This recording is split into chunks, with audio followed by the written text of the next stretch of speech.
That fateful night, the full moon was high up in the sky, casting its rays over the quiet kingdom of Adaba. In the compound of Chief Kiwi, it seemed like an ordinary night. It was a vast compound with guards stationed at several points of the wall to protect the household. Each guard was armed with a bow and arrows in a quiver, a sword that remained in its sheath, and a spear always in their hands. Chief Kiwi was a man who didn't take security lightly, and that night, his fear was justified. The guard at the far end of the compound stood at alert, spear in hand as he looked from left to right. But he was so focused on watching his front that he paid no attention to his back. So he didn't see it when a masked man dressed in dark clothes snuck up on him. The man was smallish and was light on his feet, making no sound at all. He pressed closer and closer until he was close enough. He then pulled out a small knife. His knife made a sound as it scratched the sheath, drawing the guard's attention. As the guard turned, the intruder simply ran forward and stuck the knife in his chest. He then grabbed him by the front of his cloth to stop him from falling. The intruder dragged the guard's body away from sight, so no one would see what had happened. Once the body was properly hidden, the intruder looked around to make sure that no other guards were close by. Then he put his fingers to his lips and whistled lightly. It was a signal. Suddenly, shadows began to move as more masked figures appeared, leaning against the wall as they walked slowly. A rope was thrown over the fence and then, one by one, the intruders climbed over the wall and landed inside Chief Kiwi's compound. Chief Kiwi was a man of status and he lived like that. There were multiple huts in his compound. All of them were spacious and airy. There were also guards stationed at each hut to protect the occupants. Without saying even a word, the intruders split off into two groups. One of them was to raid their grain, and the other had the most important mission. Keeping close to the wall, the second half of the intruders made their way towards the opposite end of the compound where the well stood. In Adaba, only the rich could afford to own a well of their own, and Chief Kiwi's was their target for tonight. As the intruders pressed forward, a guard making his rounds stepped into sight, but the attackers were swift. One of them rolled on the ground and, before the guard could make a sound, ran his blade across his neck, silencing him at once. As the guard fell, his body too was caught and lowered soundlessly to the ground. However, it was then they saw that the guard wasn't the only one. There were two more. One of the intruders immediately threw his knife. It sailed through the air and buried itself in one of the first guard's chests. He staggered backward and fell against the wall, sliding to the floor. Another intruder picked up the spear from the first guard and threw it as well. It struck the second guard in the chest and pinned him securely to the wall. Neither guard had made a sound. Silence was key for their plans to work, but they had to hurry up before more guards arrived. They got to the well. It was covered with logs of wood to protect the water. They quietly uncovered it and looked down into it.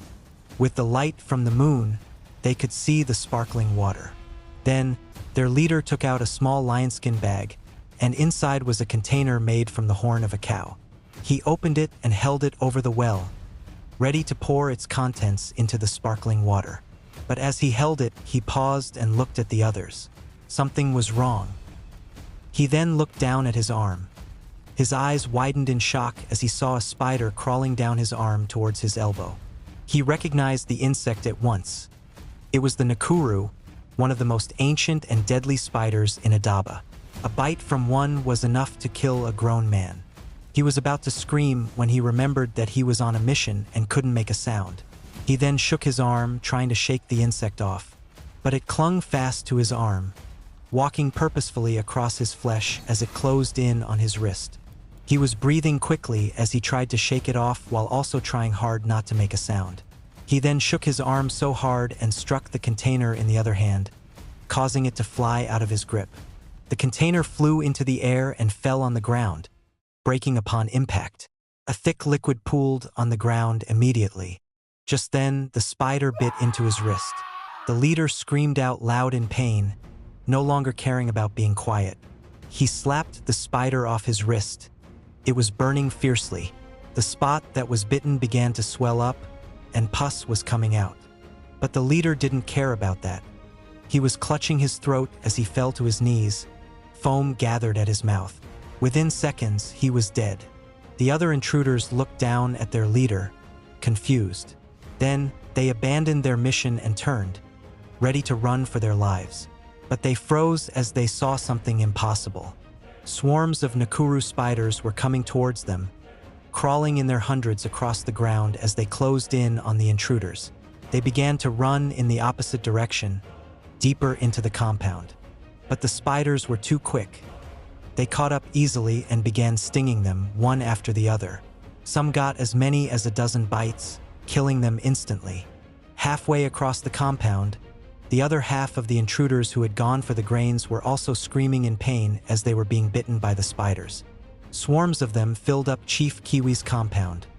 They covered the ground, and there was nowhere for the surviving intruders to stand. Then, the spiders began to spin their webs, trapping the 5 remaining intruders. They were bound by the powerful web of the Nakuru. Then, they heard heavy footfalls as someone approached them. The spiders on the ground gave way so that the person could pass. It wasn't just anyone.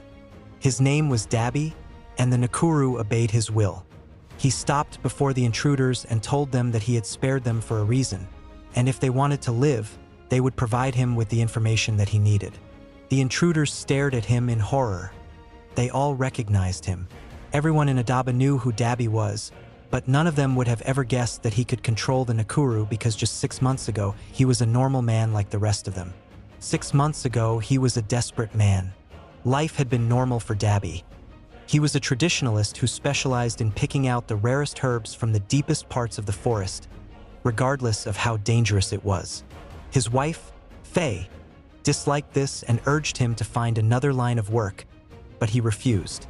He loved the thrill of going into the forest simply to track down rare herbs. And those herbs were used to cure the sick in the kingdom. This made him popular because he was one of the few people willing to take such a risk. One day, he went into the forest as usual. This time, it was to pick out the purple clover, a rare flower that was said to possess medicinal qualities. He went deep into the forest, walking for hours at a time, but he couldn't find the herbs. When he got hungry, he plucked fruits from the trees around him and ate them. When he was thirsty, he drank from the lake that ran through the forest. He didn't have any luck on his first day in the forest. He was still there when darkness fell, so he found a tree that was isolated from the others. He then climbed it and slept on the branches. This way, he was protected from animals on the land and also those that loved to jump from tree to tree. Since he was sleeping on a branch, he couldn't relax as he would have loved to, but he endured it. He was going to charge a large amount for the purple clover, so he was willing to endure the inconvenience. By morning, he continued his journey, pushing deeper and deeper into the forest. He used his stick and small knife to clear the bushes ahead of him to make sure that the flowers were not hiding underneath. Still, despite how observant he was, he still didn't find the flower. He didn't find it by the 3rd and 4th day either. On the night of the 5th day in the forest, he decided that he was done and would return home. He had already made up his mind that the purple clover wasn't in the forest. But then, on the morning of the 6th day, when he started his journey home, he saw the flower. He realized that he had passed it the previous night without knowing it. Happy that he had finally found what he was there for, Dabby plucked the flower. He plucked everything that he saw and put it into his bag. Then, with a bounce in his steps, he continued his journey home. Getting back to the kingdom took him another 6 days, and by then, his legs were aching him seriously from all the walking. He had lost a lot of weight because he was not sleeping properly and had been surviving only on fruits. Yet, all he could think of was his wife Faye and how happy she would be about what he found. He made up his mind that when he collected the payment, he would buy trinkets for her neck, wrists, and waist. She deserved it and so much more. However, the minute he left the forest and was back in Adaba, he noticed at once that something was wrong. The roads that used to be rowdy with children running around and playing. Young ladies that were always on the road with calabashes on their heads, going to draw water from the community well. Instead, the roads were empty, the air was dry, and even the breeze seemed absent. Dabby became scared that something had happened while he was away. He began to run towards his hut. He ran as fast as his legs could carry him. When he got there, he saw a small crowd. He recognized them at once. They were the traditional healers. Faye was ill, and not just her, but a lot of people in Adaba were currently ill. Faye was too ill. She couldn't even say his name. She was so weak from the illness that it was as if she was paralyzed by it. She had lost so much weight. Her skin was ashy, looking like a ghost of her former self. Dabby was scared. He could barely recognize her. He demanded to know what exactly was the cause of the illness, but none of the healers knew. They had never experienced something like it before. It made the victims have high fever and slowed down their heartbeat until it stopped beating. They told Dabby that just 2 days after he left her for the forest, she fell sick. And like many people who had fallen ill as well, her condition was only getting worse. Meanwhile, all over Adaba, panic was setting in. This strange illness had hit almost every family in the kingdom. Only the wealthy and affluent of Adaba were spared. King Lefi, the kind and righteous king who ruled Adaba, was under pressure to find a cure for his people, and he appointed his friend and right-hand man, Chief Kiwi, to handle it. Chief Kiwi was happy to take charge of the case, because he too wanted to know what was making their people sick. The first thing he did was to investigate the people who were ill and find out what they all had in common. But apart from them being regular indigenous people of Adaba, he saw no other connection. For some, entire families were sick, and for others, only 1 or 2 members were sick. So, he realized that maybe this was a case that was beyond the scope of the physical, and he went on to consult the gods through their chief priest, Mado. Mado was a powerful man who had the ear of the gods. He was the only one who could reveal the reason behind the strange sickness. That day, Chief Kiwi paid him a visit in his shrine, just on the edge of the kingdom. He wanted to know how to stop the illness and make sure that no one caught it again. Mado consulted the gods as he worked with his cowries, reading the signs to interpret what the gods said. He revealed that Adaba was being punished for something that the indigenes had done. Chief Kiwi pressed him for more information, wanting to know who exactly had offended the gods, and Mado said that it was someone in the royal palace. This was big news for the chief. He couldn't understand how the king's household was responsible for the calamity. When he reported his findings to King Lefi, while sad that his home was responsible, he permitted Chief Kiwi to run his investigation, and he swore that whoever was responsible in his household would be punished for offending the gods. So, Chief Kiwi resumed his investigation, but by then, the sick were already dying. Dabby was terrified that his wife was going to die as well. He couldn't bear it. He begged the healers, but they couldn't help him. They had done everything that they could, and none of it worked. The only thing they could do was wait until the inevitable moment when Faye passed. Yet, Dabby was desperate. He wasn't going to let his wife pass just like that. He went on to Mado's shrine. He begged him profusely to help his wife. He promised to give his life in return for hers. He was even willing to become a servant to the gods as well if it meant that Faye would survive. But Mado told him that nothing could be done about the illness. Faye and the others had been cursed by the gods, and that was it. Dabby refused to accept that. When he returned home, he begged the healers to keep looking after his wife and do everything that they could for her. He then left the hut and returned to the forest. On one of his trips in the past, he came across a witch called Sola, who lived in isolation deep in the forest. She had been banned from her kingdom because she chose to perform rituals that were forbidden by the gods. She had dared to do things the gods forbade. Dabby knew that if he could find her, she would be able to reverse the curse the gods had placed on Faye and the others. As a last-ditch effort, he packed up a few things and hit the road. He made his way into the forest. He knew what part of the forest to go to, so it was easier for him than when he had to look for the purple clover. He walked under the shade of the trees. The threat of his wife dying kept him energized, so much that he didn't even sleep when night came. He continued walking, brisk and energetic. The next day, while he was walking, he slowed to a stop. Years of taking trips into the forest made him realize just how in tune he was with it. That was why he knew it the moment an animal was watching him. He slowly turned, and sure enough, there was a tiger hiding behind a shrub, watching him carefully. The second the animal saw that it had been discovered, it launched itself at Dabby. Dabby turned and began to run. The animal gave chase. It roared fiercely as it pursued the man through the trees. Terrified for his life, Dabby ran as fast as he could, dashing between the trees to confuse the tiger. Meanwhile, all he could think of was that he couldn't allow himself to be killed, because then his wife would have no one to save her. This thought pushed him to pump speed into his legs, and he kept running. But the tiger was faster than him. It was leaping over the ground, covering up more distance. Dabby could hear the heavy thuds behind him, accompanied by the loud growls as it closed in on him. When Dabby glanced back again, he saw that the tiger was now too close. It stretched out a paw and swiped hard at Dabby. The sharp claws dug at his shoulders and back, wounding him seriously. The force of the blow sent him flying. He went through the air and crashed into the tree. His vision blurred for a few seconds. The tiger then flew at him once more, but Dabby rolled out of the way just in time. As his wound bled profusely, he pulled out the small knife that was always with him. He was now cornered. There was no more running for him. The tiger growled once more, braced itself, and flew at Dabby. He ducked down low, falling to his knees as he slid across the ground. He thrust the knife forward and into the belly of the tiger, giving it a gaping wound. The animal gave a pained growl as it staggered once and then fell. Dabby couldn't get out of the way on time, so the tiger fell across him, pinning him to the ground. He fell so hard against the ground that he struck his head into the dirt. He got a splitting headache immediately, his vision doubled, and then he passed out.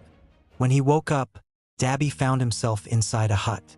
Sola had found him passed out under the tiger and taken him in. She had treated his wound and helped to make sure he recovered. She also told him that he had been unconscious for an entire day. This was also because he had been walking nonstop without taking any rest. This made Dabby realize that he had wasted so much time. He needed to get what he wanted and return to his wife. He told Sola why he was there and begged her to help him. Sola was touched by his plight.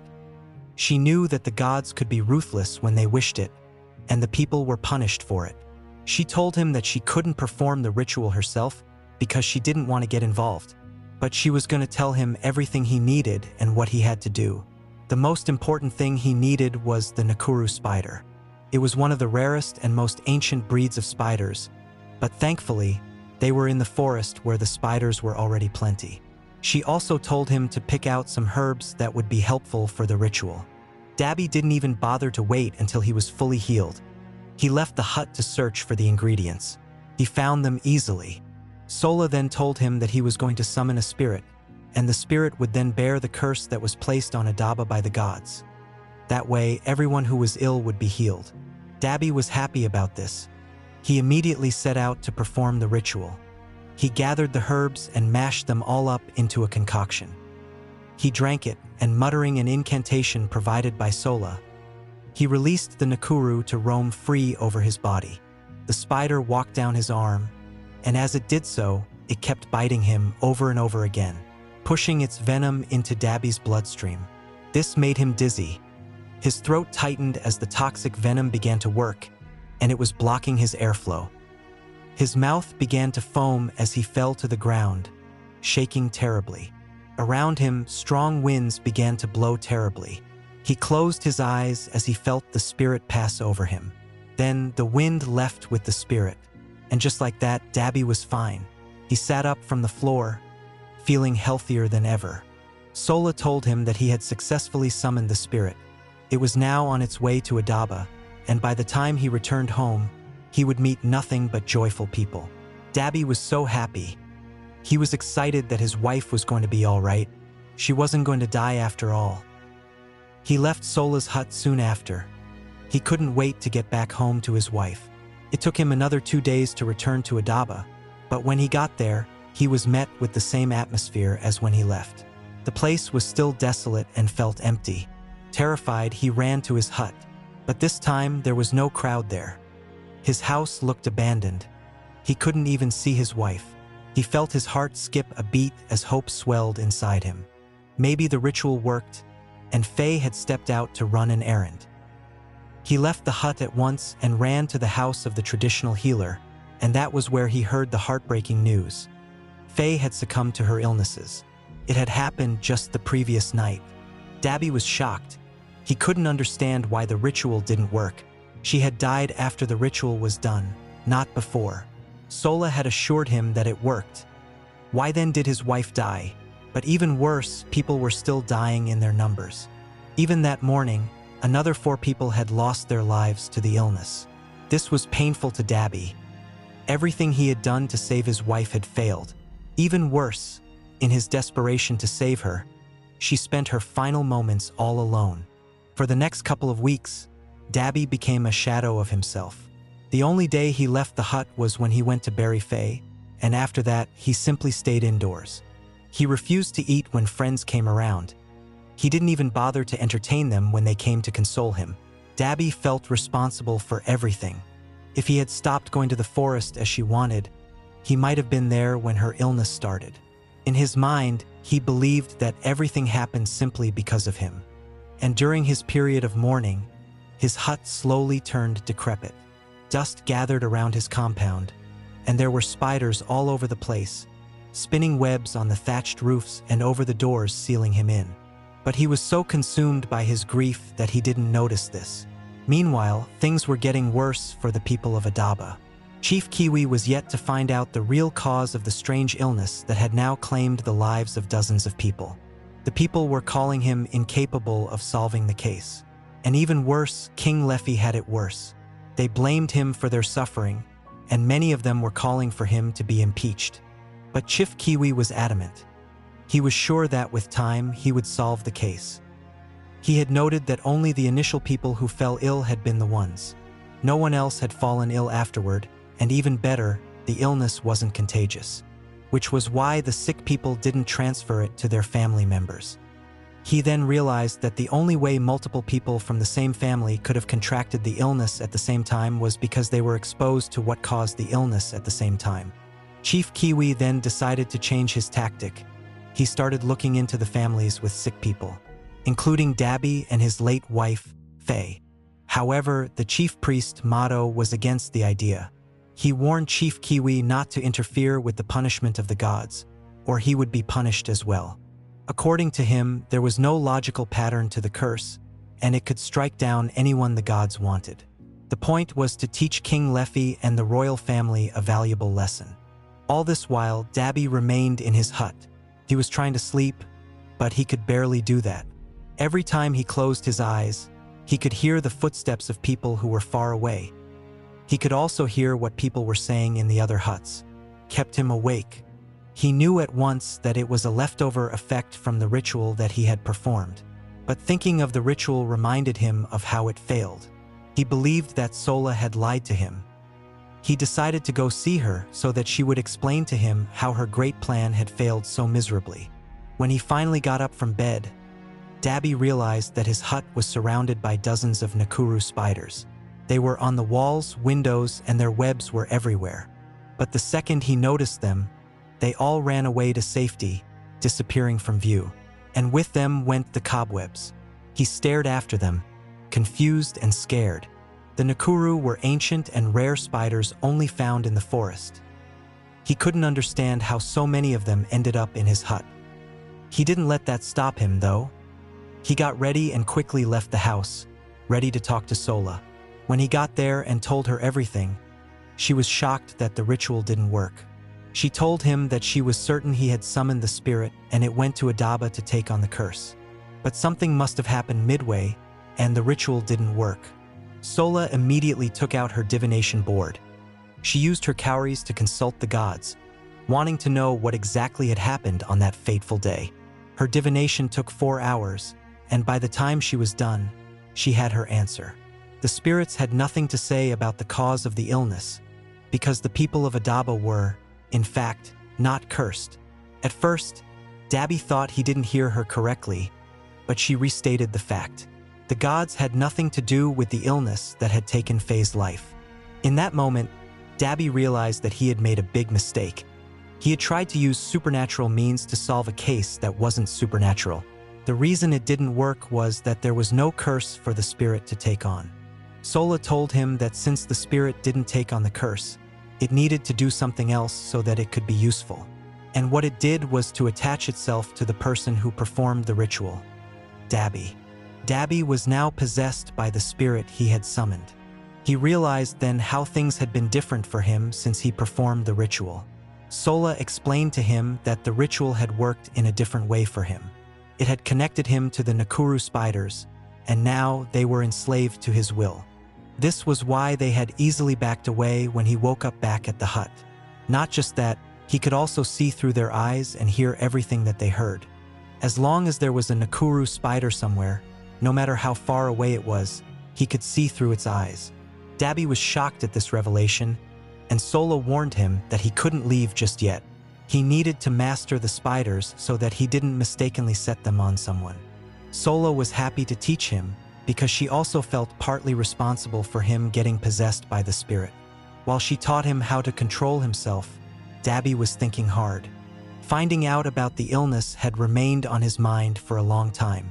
The fact that there was no known way to treat it meant that such an illness had never been seen before, which was why the casualty was so high. And the more Dabby thought about it, the more he realized that it wasn't by chance. Someone had made the people of Adaba sick, and he swore that he was going to find out who they were. He remained at Sola's hut for 2 weeks. By then, while he wasn't an expert at controlling the spiders yet, he was better than he was, and he knew now how to sense danger around him, relying on the spiders.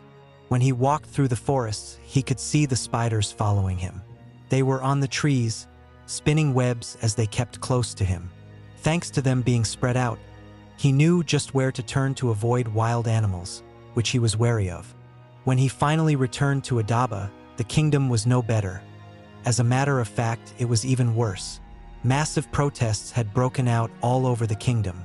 The people wanted King Lefi to step down from the throne, and they needed Chief Priest Mato to take his place because he had the ear of the gods and they believed that only he could help them out of the tragedy. But both Mato and Chief Kiwi were against it. Chief Kiwi especially because he was so sure that he was getting close to the truth. Months had already passed since the first outbreak, and he was getting desperate. So, Dabby went straight to Kiwi's house to tell him everything that he knew. He revealed to the chief that the gods had not cursed them, and the illnesses had nothing to do with King Lefi and the royal family after all. It was then that Chief Kiwi revealed the result of his investigation. Only regular indigenous people had suffered from the illness. No member of the rich and powerful had fallen ill. And when he looked further into this pattern, he also realized that the people who did fall ill were the ones who had been in Adaba during a particular period. And that period was when Dabby was in the forest for the purple clover flower. Chief Kiwi then took his investigation even further and revealed that there was one more thing that connected all the victims: the community well. This was the place where everyone in the kingdom went to fetch their water, except the rich and powerful because they could afford to own a well in their homes. Chief Kiwi had a well, so did King Lefi. Everyone who drank water from the community well or used it to cook during that period ended up falling sick and dying. The gods had nothing to do with it, because the well had been poisoned. This discovery shook Dabby to his core. The realization that someone had killed his wife. He swore that he wasn't going to rest until he discovered who the person was. He and Chief Kiwi decided to work together to uncover the culprit while the protests were still underway. Kiwi went to the palace and told King Luffy and Mato his discovery. Kiwi decided that protecting the other wells that were not yet poisoned was important. They had to place guards in the homes of the rich men who owned them. Mato, the chief priest, laughed at this idea. He was affronted that Kiwi could claim he was wrong by declaring the illnesses weren't caused by the gods. He took it as a personal insult. He warned Kiwi that he was interfering in the act of the gods, and when they chose to punish him, Mato would do nothing at all to help him out. Meanwhile, Dabby decided to use the spiders. In his hut, he sat on the floor, closed his eyes, and summoned them. This way, he was able to see through their eyes, smell what they smelled, and also use their senses as well. So, he sent one Nakuru spider to the dusty road. It was crawling in the dirt until it got to the community well. It climbed down the body and then into the water. The spider was light, so it floated, but the spider tasted the water, and Dabby could also taste it as well. The water also had a faint smell of the poison. He controlled the spider out of the well and back onto the road, walking in the dirt as it tracked down the unique smell of the poison. As it went towards the outskirts of Adaba, the smell became stronger, and soon, the spider stopped before a wild bush. Inside the bush, more than a dozen bandits were gathered. The spider perched on the blade of grass as it watched them work, and through its eyes, Dabby realized that the bandits were responsible for the poison. This was because they were creating another one, and they were doing this by mixing some poisonous herbs. When the juice was squeezed out, it turned anything it was put into toxic and fatal. Dabby saw that this was his chance. If he caught the bandits when they were poisoning the well, then he would prove to the king and Mato that the gods had nothing to do with it. So, Dabby swore that the tragedy was going to end that very night. Dabby left the spider there, watching them work until they had enough poison, which they placed in a cow horn. They didn't leave the bushes until it was dark everywhere and only the full moon was in the sky. They were dressed in ark clothes to blend in. They also wore disguises as they armed themselves. Once they hit the road, Dabby's spider followed them while Dabby himself left his hut to trail them from a distance. Dabby thought that they would go to the community well again, but he was wrong. They didn't go there. Instead, they went all the way to Chief Kiwi's compound. They were going to poison the well there so that everyone who used it would fall ill. Dabby couldn't allow it. He began to run as fast as his legs could carry him. And the more he ran, the more he summoned spiders. They were swarming behind him, swinging through the night on their webs as they followed his command. Once he got to Chief Kiwi's compound, he saw that some of the guards were already dead, but he knew that he still had time. So, he used the spider to bite the leader of the bandits, who was killed at once by the Nakuru venom. He spread the spiders all over the compound so that the two teams of bandits would be dealt with.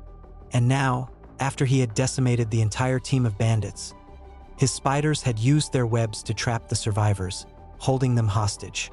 Now, he was going to question them.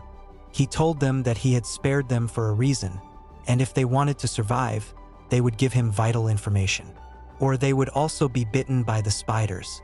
By then, the commotion had woken up the members of Chief Kiwi's household, and when he came out, he was terrified by the number of spiders in his compound.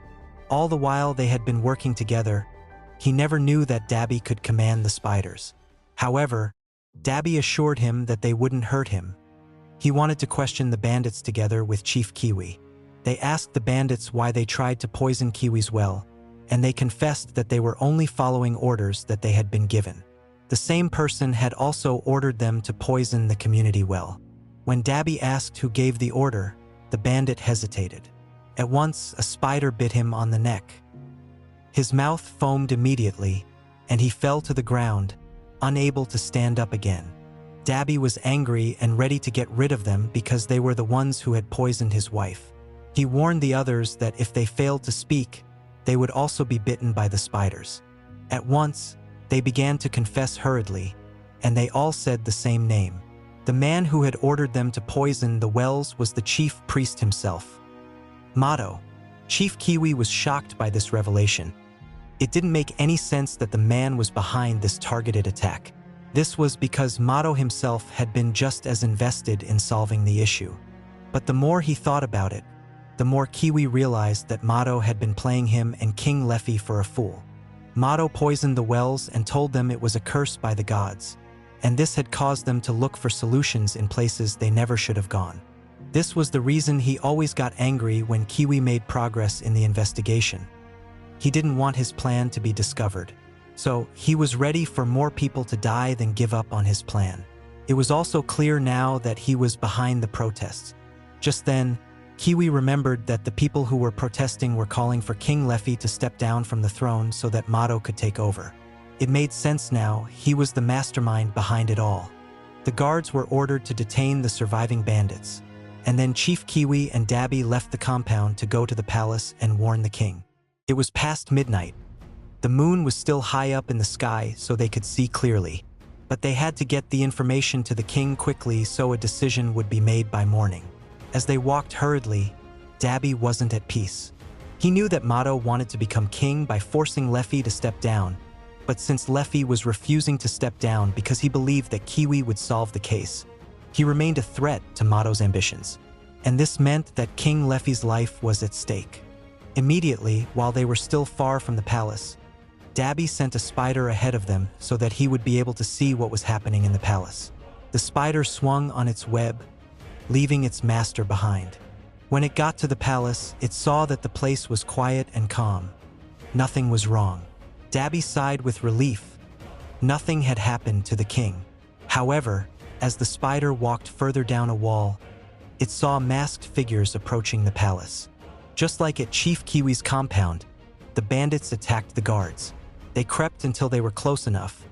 Then one of them grabbed a guard from behind, and before he could turn, a blade was stuck into his chest. They caught his body to prevent him from falling to the ground and making a sound. One after the other, the bandits leapt over the wall. They split off into two groups. 3 of them moved swiftly towards the gate while the others went to the well. Far away, on the road as they were now running, Dabby was scared that they would not make it in time to protect the king. He had to do something.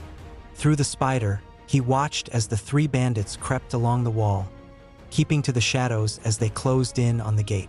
They were so quiet that the guards didn't hear them come up behind them until it was too late. When they heard the sound and turned, the bandits swarmed on them. One of the guards tried to pull out his sword, but a bandit stuck his knife deep into his chest, stopping the motion at once. Another bandit threw his knife.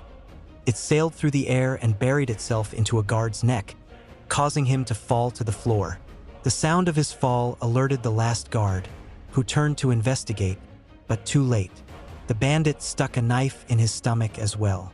He fell, never to rise again. Now that they were at the gate, they unlocked it and Chief Priest Mato walked in. He was the one leading this operation.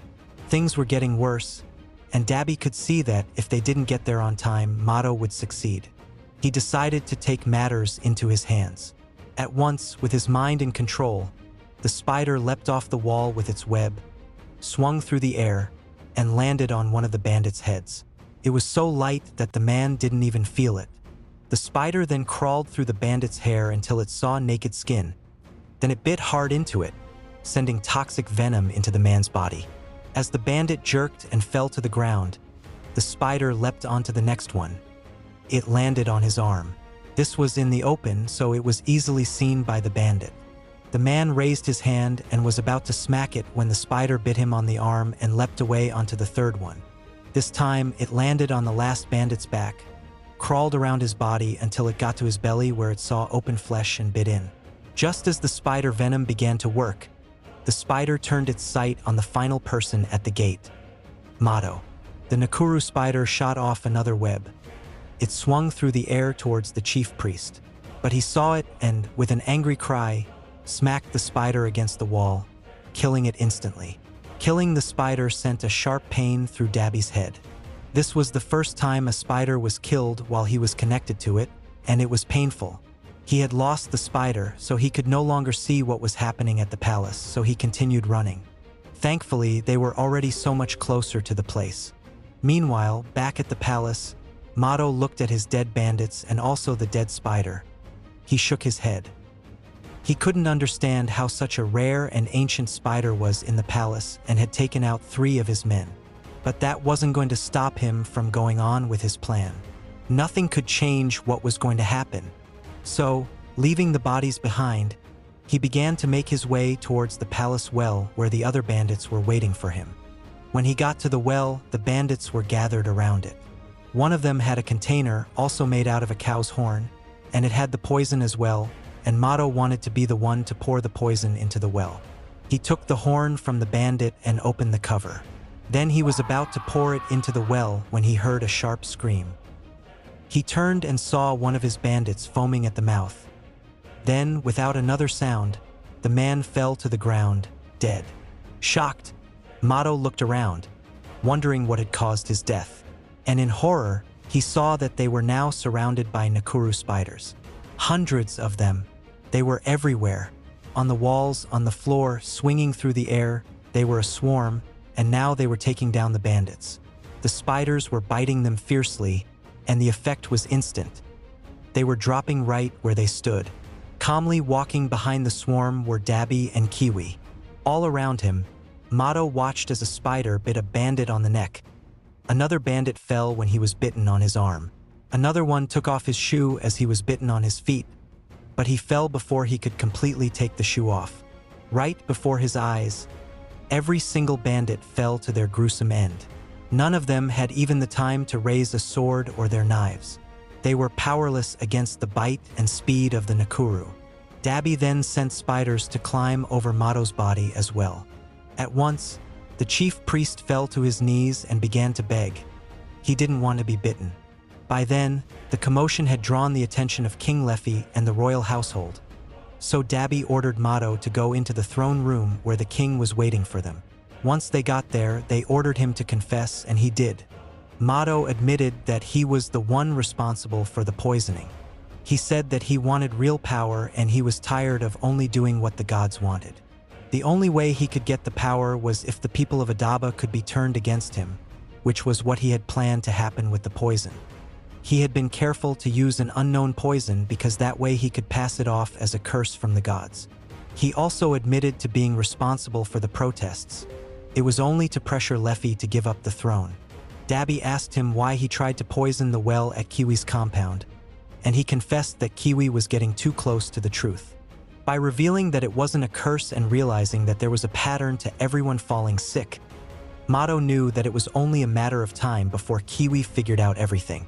So he tried to silence him before then. And also, if Kiwi ended up falling ill by the same thing he was investigating, it would have been easier to convince the people that he was right and they would be more willing to accept him as their new king. He planned to wipe out the royal family as well, which was why he was there to poison the well. It was such a carefully thought out plan that without Dabby, Kiwi would have never been able to solve it. King Leffy was shocked by the lengths Mato had been willing to go just for his ambitions, causing the passing of so many people simply because he wanted to seize power. Once they had gotten all the confessions that they needed from him, multiple spiders bit Mato over and over, and right there in the palace, he passed away. King Leffy thanked Dabby profusely for his role in revealing Mato's plan. Dabby told him that he had only done it to reveal why his wife had to die, because that alone had changed everything for him, forcing him to work with Sola and getting possessed by the spirits. When he returned home, he cleaned up his hut of all the spider webs that had taken over it. Now that he had found the culprit, he was sure that his wife would rest in peace.